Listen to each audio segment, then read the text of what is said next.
ನೋಡಿ, ನಾನು ಬೆಂಡೆಕಾಯಿ ತೊಗೊಂಡಿದ್ದೀನಿ. ಇದು ಸುಮಾರು 1 kg ಇದೆ.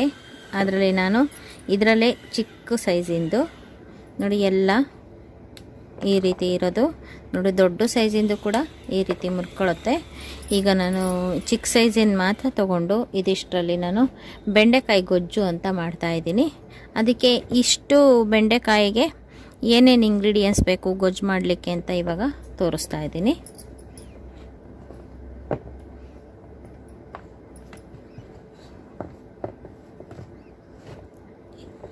ಇಷ್ಟು ತಗೊಳ್ತಾ ಇದ್ದೀನಿ. ಈ ದಿನ ಬೆಂಡೆಕಾಯಿ ಗೊಜ್ಜು ಮಾಡಲಿಕ್ಕೆ ನೋಡಿ ಇಷ್ಟೆಲ್ಲ ಇಂಗ್ರೀಡಿಯೆಂಟ್ಸ್ ಇಟ್ಕೊಂಡಿದ್ದೀನಿ. ಈರುಳ್ಳಿ, ಬೆಳ್ಳುಳ್ಳಿ ಹಾಕ್ತೇ ಹೋಗಿರೋದ್ರಿಂದ ನಾನು ಇವತ್ತು ಇಂಗನ್ನು ಬಳಸ್ತಾ ಇದ್ದೀನಿ.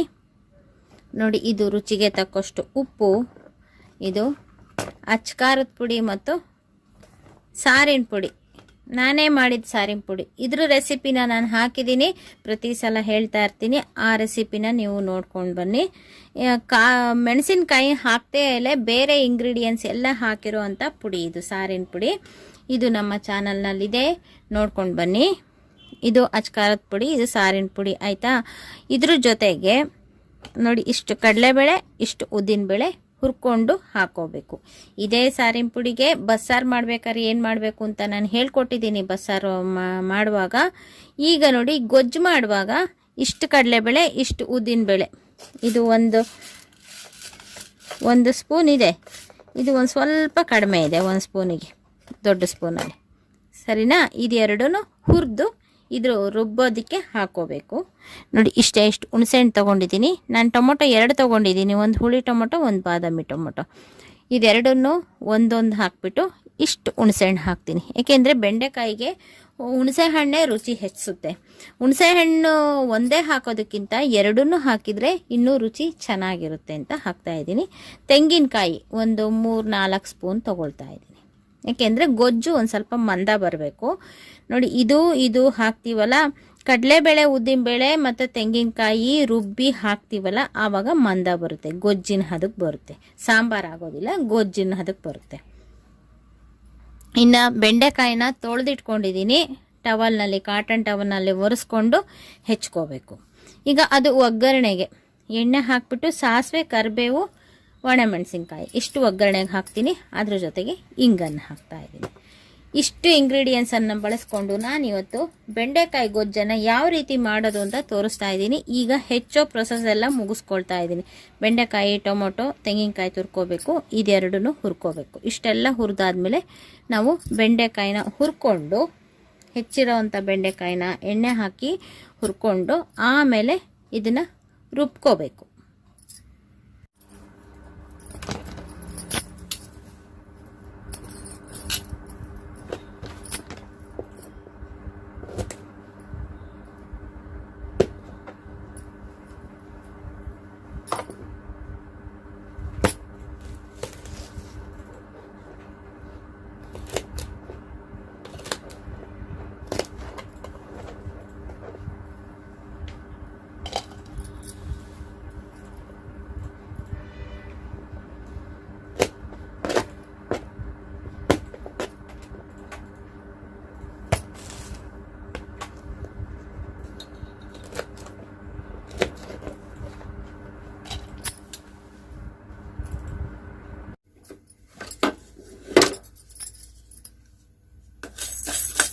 ನೋಡಿ, ಇವಾಗ ನಾನು ಕಡಲೆಬೇಳೆ ಹುರ್ಕೊಳ್ತಾ ಇದ್ದೀನಿ. ಎಣ್ಣೆ ಹಾಕಬಾರ್ದು, ಹಾಗೆ ಹುರ್ಕೋಬೇಕು. ಕಡಲೆಬೇಳೆ, ಉದ್ದಿನಬೇಳೆ 2 ಸಪ್ರೇಟಾಗಿ ಹುರ್ಕೋಬೇಕು. ಏಕೆ ಅಂದರೆ 2 ಈವನ್ ಆಗಿರೋದಿಲ್ವಲ್ಲ, ಅದಕ್ಕೆ ಹದವಾಗಿ ಹುರ್ಕೋಬೇಕು. ಇದನ್ನು ಅರ್ಧಂಬರ್ಧನೂ ಹುರ್ಕೊಳ್ಳೋಂಗಿಲ್ಲ, ನೀಟಾಗಿ ಕೆಂಪು ಹುರ್ಕೋಬೇಕು.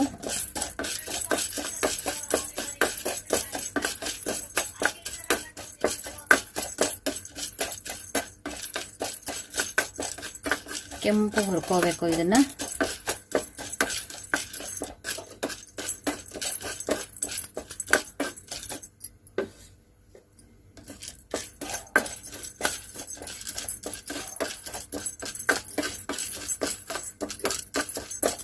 ನಾವು ಸಾಂಬಾರು ಪುಡಿ ಹುರಿಬೇಕಾದ್ರೆ ಹೇಗೆ ಹದವಾಗಿ ಹುರಿತೀವೋ ಅದೇ ಥರ ಹುರಿಬೇಕು. ನೋಡಿ ಇವಾಗ ಆಗಿದೆ ಇದು. ನಾನಿವಾಗ ಕಡಲೆಬೇಳೆ ಉದ್ದಿನಬೇಳೆ ಹುರಿದಿದ್ದು ಘಮ ತುಂಬ ಚೆನ್ನಾಗಿ ಬರುತ್ತೆ. ಇದನ್ನು ಕೂಡ ಅಷ್ಟೇ ಹದವಾಗಿ ಕೆಂಪು ಹುರ್ಕೋಬೇಕು.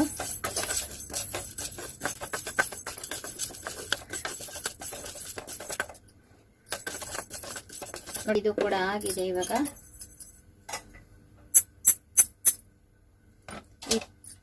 ಬೆಂಡೆಕಾಯಿ ಹುರ್ಕೊಳ್ತಾ ಇದ್ದೀನಿ.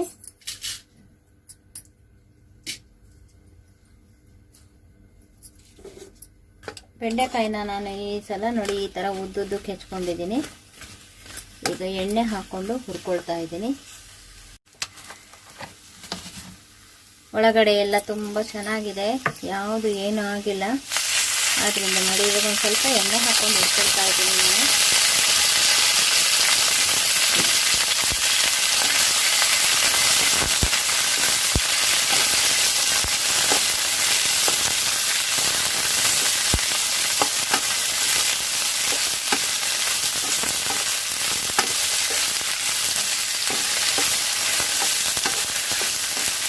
ತುಂಬ ಸ್ವಲ್ಪ ಚೆನ್ನಾಗಿ ಹುರ್ಕೋಬೇಕು ಇದನ್ನು. ಆವಾಗ ಸಾಂಬಾರು ಟೇಸ್ಟ್ ಬರುತ್ತೆ. ಅರ್ಧಂಬರ್ಧ ಅಥವಾ ಮುಕ್ಕಾಲು ವಾಸಿ ಹುರಿದ್ರೆ ಲೋಳೆ ಅಂಶ ಇರುತ್ತಲ್ಲ, ಆವಾಗ ಚೆನ್ನಾಗಾಗೋದಿಲ್ಲ.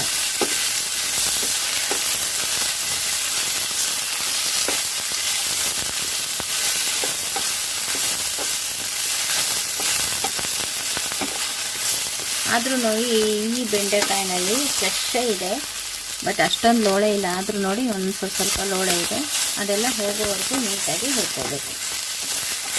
ಈ ರೀತಿ ಹೆಚ್ಚಿದ್ರೂ ಕೂಡ ತುಂಬ ಚೆನ್ನಾಗಿರುತ್ತೆ ಬೆಂಡೆಕಾಯಿ. ಗೊಜ್ಜಲ್ವಾ, ರಸ ತುಂಬ ಚೆನ್ನಾಗಿ ಹಿಡ್ಕೋಬೇಕಿರುತ್ತೆ. ನಾವು ಖಾರ ರುಬ್ಬಿ ಖಾರ ಕಲಿಸಿ ಒಗ್ಗರಣೆಗೆ ಹಾಕ್ತೀವಿ ಗೊಜ್ಜಿಗೆ. ಅದಕ್ಕೆ ಈ ರೀತಿ ನಾನು ಖಾರ ಎಲ್ಲ ಇಳ್ಕೋಬೇಕಲ್ಲ, ಆದ್ದರಿಂದ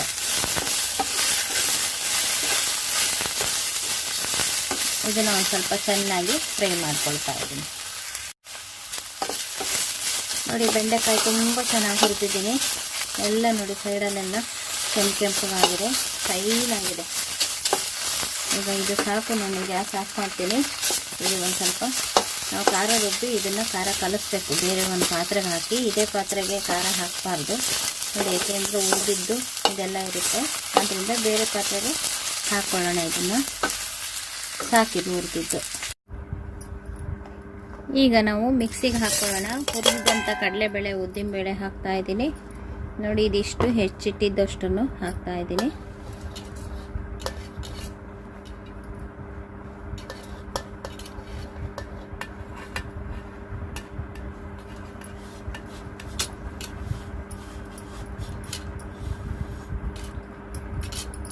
ಇದಕ್ಕೆ ಸ್ವಲ್ಪ ನೀರು ಹಾಕ್ಕೊಂಡು ನಾನು ರುಬ್ಕೊಂಡು ರೆಡಿ ಮಾಡ್ತೀನಿ.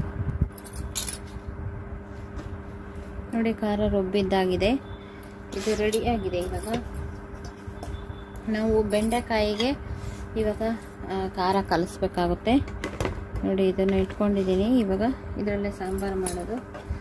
ಇದಕ್ಕೆ ಇದೇ ಬಾಣಲಿಲೇ ಮಾಡಬಾರ್ದು, ಹುರಿದಿದ್ರಲ್ಲಿ.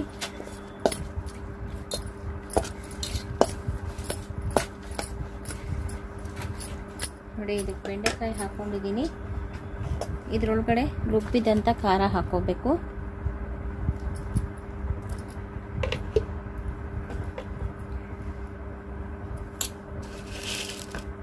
ರುಚಿಗೆ ತಕ್ಕಷ್ಟು ಕಲ್ಲುಪ್ಪನ್ನು ಹಾಕಿ, ರುಚಿ ಚೆನ್ನಾಗಿರುತ್ತೆ.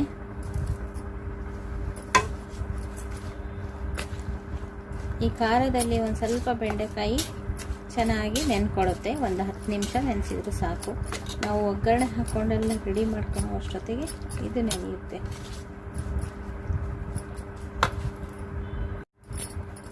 ನಾವು ಗೊಜ್ಜು ಮಾಡಿದಾಗ ಈ ಹದಕ್ಕಿಂತ ಒಂದು ಸ್ವಲ್ಪ ತೆಳುವಾಗಿರುತ್ತೆ. ಇವಾಗ ನಾನು ಜಾರ್ ತೊಳೆದಿದ್ದಂಥ ನೀರನ್ನು ಕೂಡ ಹಾಕ್ತಾ ಇದ್ದೀನಿ. ಈಗ ಒಂದು ಸ್ವಲ್ಪ ಜಾಸ್ತಿ ತೆಳು ಆಯಿತು.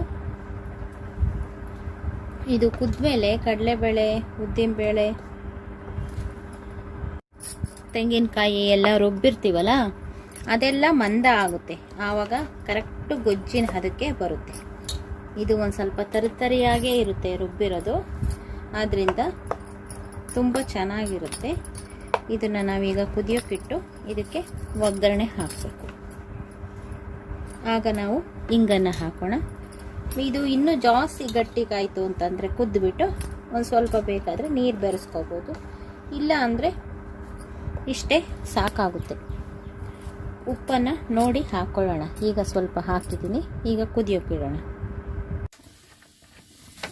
ನಾನೀಗ ಒಗ್ಗರಣೆ ಪಾತ್ರೆ ಇಟ್ಟಿದ್ದೀನಿ, ಒಂದು ಸ್ವಲ್ಪ ಎಣ್ಣೆ ಹಾಕ್ತಾ ಇದ್ದೀನಿ. ನೋಡಿ, ಸ್ವಲ್ಪ ಇಂಗನ್ನು ಹಾಕ್ತಾ ಇದ್ದೀನಿ.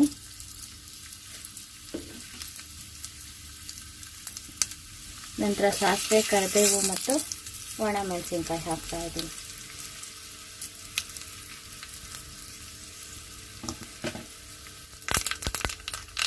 ಸರಿ, ಈಗ ಸಾಸಿವೆ ಚಟಪಟ ಅಂದು ಚೆನ್ನಾಗಾಗಿದೆ.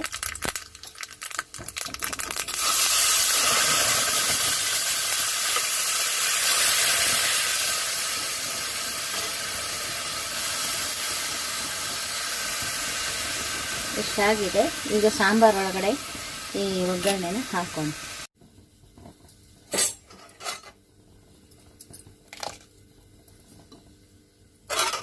ಒಗ್ಗರಣೆ ಹಾಕಿದ್ದೀನಿ, ಒಲೆ ಮೇಲೆ ಇಟ್ಟಿದ್ದೀನಿ. ಇದು ಒಂದು ಸ್ವಲ್ಪ ಚೆನ್ನಾಗಿ ಕುದಿಸ್ಕೋಬೇಕು ನಾವು. ಇನ್ನೂ ಸ್ವಲ್ಪ ನೀರು ಇಡಿಸುತ್ತೆ ಅಂತ ನನಗೆ ಅನಿಸ್ತಾ ಇದೆ. ನೀರು ಇಡಿಸಿದ್ರೆ ಇದೇ ಒಗ್ಗರಣೆ ಪಾತ್ರೆಗೆ ಹಾಕಿ ಹಾಕೋಣಂತೆ. ಸ್ವಲ್ಪ ಚೆನ್ನಾಗಿ ಕುದಿಬೇಕಿದು.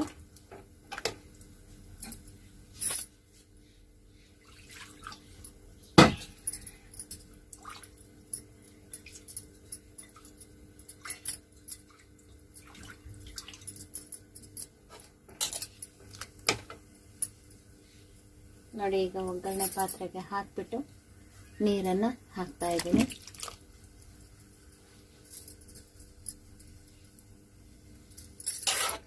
ಈಗ ಇದನ್ನು ಚೆನ್ನಾಗಿ ಕುದಿಸ್ಕೊಳ್ಳೋಣ. ನೋಡಿ, ಈ ಹದದಲ್ಲಿದೆ ಗೊಜ್ಜು. ಇನ್ನೂ ಒಂದು ಸ್ವಲ್ಪ ಕುದ್ರೆ ಗಟ್ಟಿ ಆಗುತ್ತೆ. ಈಗ ಒಂದು ಸ್ವಲ್ಪ ಚೆನ್ನಾಗಿ ಕುದಿಲಿ ಇದು.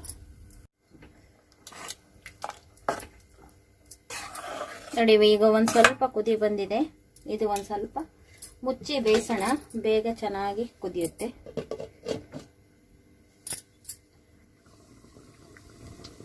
ನೋಡಿ, ಇವಾಗ ಮುಚ್ಚಿದ್ದೀನಿ, ಚೆನ್ನಾಗಿ ಬೇಯ್ತಾ ಇದೆ.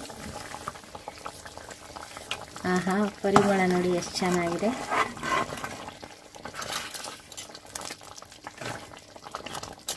ನೋಡಿ, ಈ ಹದದಲ್ಲಿ ಗೊಜ್ಜಿರುತ್ತೆ. ನಮಗೆ ಅನ್ನಕ್ಕೆ, ಚಪಾತಿ, ಪೂರಿ ಯಾವುದಕ್ಕೆ ಬೇಕಾದರೂ ಎತ್ಕೊಂಡು ತಿನ್ಬೋದು, ಅಥವಾ ಕಲ್ಸ್ಕೊಂಡು ತಿನ್ಬೋದು. ಈಗ ನಾವು ಒಂದು ಸ್ವಲ್ಪ ರುಚಿ ನೋಡಿಬಿಟ್ಟು ಉಪ್ಪು ಬೇಕು ಅಂದರೆ ಉಪ್ಪನ್ನು ಹಾಕೋಬೋದು.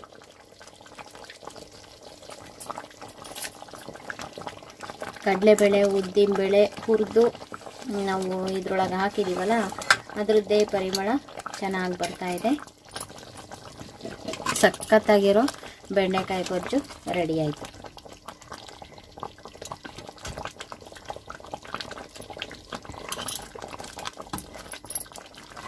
ಸಖತ್ತಾಗಿ ಕುದ್ದಿದೆ, ಕಲರು ಕೂಡ ಸೂಪರ್ ಆಗಿದೆ.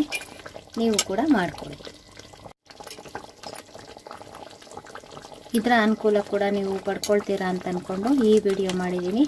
ಈ ವಿಡಿಯೋ ನಿಮಗೂ ಇಷ್ಟ ಆಗಿದ್ದರೆ ಲೈಕ್ ಮಾಡಿ, ಶೇರ್ ಮಾಡಿ, ಮತ್ತು ನಮ್ಮ ಚಾನಲ್ಗೆ ಇದುವರೆಗೂ ಸಬ್ಸ್ಕ್ರೈಬ್ ಆಗಿಲ್ಲ ಅಂದರೆ ಈ ಕ್ಷಣದಿಂದ ಸಬ್ಸ್ಕ್ರೈಬ್ ಆದರೆ ನಿಮಗೆ ದಿನನಿತ್ಯದ ಅನುಕೂಲಕ್ಕೆ ಬರುವಂತಹ ವಿಡಿಯೋಗಳನ್ನೇ ನಾನು ಮಾಡ್ತಾ ಇರ್ತೀನಿ. Thank you for watching.